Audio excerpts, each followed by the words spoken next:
بعض اوقات یہ ہوتا ہے کہ جیسے ہمارا کسی سے اختلاف ہوا ہے، عقیدے میں، گھر کے جھگڑے میں، کسی ذاتی اس میں، تو ہم کمزور ہوتے ہیں، مجبور ہوتے ہیں، اس کو کچھ کہہ نہیں سکتے، تو پھر ہم بعض اوقات اپنی تسکین کیسے کرتے ہیں؟ خوابوں میں کرتے ہیں۔ مثلا ایک لڑکا کسی سے شادی کرنا چاہتا ہے اور وہ کر نہیں پاتا، اس کو وہ رشتہ مل نہیں رہا، تو وہ خواب میں دیکھتا ہے کہ اس کی شادی اس سے ہو گئی ہے، اس لڑکی سے۔ تو بعض خوابوں کی نوعیت بس صرف اتنی ہوتی، اس سے زیادہ اس کی حقیقت نہیں ہوتی۔ اچھا، بعض اوقات جیسے کسی سے ضد ہے، عداوت ہے، دشمنی ہے آپ کی، اب آپ اس کو خواب میں برا دیکھ رہے ہیں، اس کی برائی دیکھ رہے ہیں، تو یہ دراصل کیا ہے؟ شیطان کا شر ہے جو آپ پہ غالب آ گیا ہے۔ آپ اس کی برائی چاہتے ہیں، ویسے کچھ کر نہیں پاتے، مجبور ہیں آپ، تو آپ خواب کے ذریعے وہ اپنی تسلی کر لیتے ہیں۔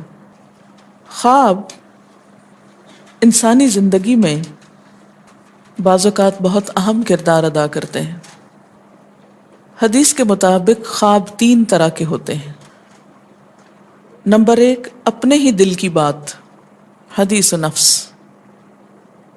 یعنی جو باتیں اپنے دل میں ہوتی ہیں، مثلا بغض ہے، حسد ہے، کسی کے بارے میں کینہ ہے، یا کوئی خواہشات ہیں، کسی سے ملاقات کو دل چاہتا ہے، تو یہ ساری جو دل کی باتیں ہوتی ہیں وہ رات کو خواب میں پوری ہو جاتی ہیں، نظر آ جاتی۔ اور آج کی نفسیات میں بھی اس کو ایسے ہی انٹرپریٹ کیا گیا ہے کہ بعض خواب انسان کی اپنی سوچ کو ریفلیکٹ کر رہے ہوتے ہیں، اس سے زیادہ ان کی کوئی حقیقت نہیں ہوتی۔ آپ خواب میں ہی سفر شروع کر دیتے ہیں اور سونے میں بھی ایک طرح سے جاگ رہے ہوتے ہیں۔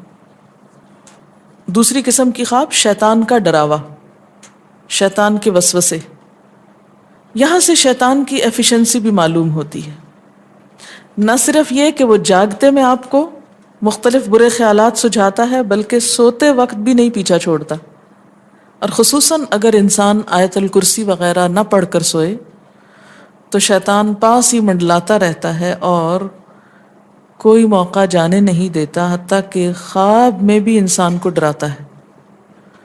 اچھا، اس ڈرنے میں آپ دیکھیں کہ مختلف قسم کے ڈر ہوتے ہیں، کوئی مار رہا ہے آپ کو، بعض اوقات آپ رو رہے ہوتے ہیں خواب میں، بعض اوقات آپ کے اوپر ایک بوجھ محسوس ہوتا ہے کہ آپ کا سانس نہیں آ رہا ہوتا۔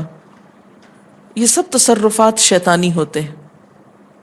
بعض اوقات آپ بہت گندا خواب کوئی دیکھتے ہیں، آپ کہتے ہیں میں نے بڑا گندا خواب دیکھا، تو یہ بھی دراصل کیا ہے؟ شیطان۔ اور تیسری چیز، خدا کی بشارت،